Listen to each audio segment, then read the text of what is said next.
Hi everyone, so today we're going to start on our card where we're going to take the image that we created in our previous project and bring it in to a card. So the first thing we need to do is some research. I think a great if you do a Google search for cards, a lot of times you won't get the best results. So I've actually found over the past couple times of giving this assignment that going to eBay and looking for non-sport trading card singles is going to give you a wonderful selection. So this is eBay, collectibles, non-sport, trading card singles. The singles is important because it gives you a lot more sense of pictures as opposed to these boxes images here.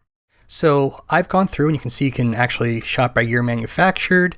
And then they just have a bunch of different options up here. So to just kind of look through and choose ones that work for you. Now I've already gone through and done that.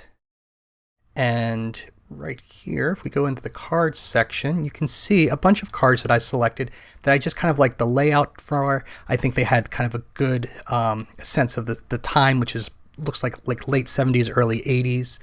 You can see you have like these bright colors in the background. Usually there's some form of border. A lot of the backs are either, at that point in time, either parts to a puzzle piece or they're like these little facts or bios with this kind of cheap card stock. So we just kind of go through. I just picked a bunch of these cards that I liked. I really like this kind of idea here for the back. And then for the front, like this Alf one, I think is really good. For the front, I kind of like having the pattern in there because remember, you have to have a pattern for your piece. So here we don't necessarily have to have the pattern at the back. And I'm going to use that idea of having kind of the pattern be in this border here, this kind of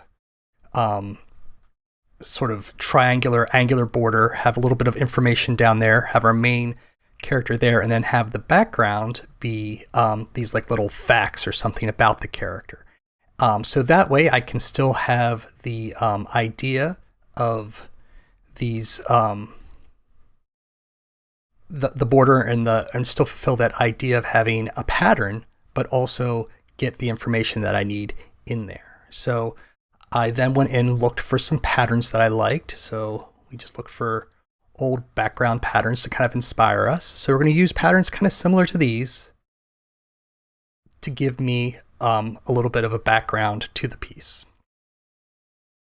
All right, so really important, once again, go through. I would really highly recommend that you go through the eBay non-sports trading card singles. You can also Google trading cards as well, especially if there's a particular one you want. Remember, you are going through and you are blending these styles together. I don't want you to just recreate a magic card or a garbage pail card, but kind of blend some ideas from different ones together to get the idea. All right, in the next section, we'll talk a little bit about InDesign and do an introduction to that.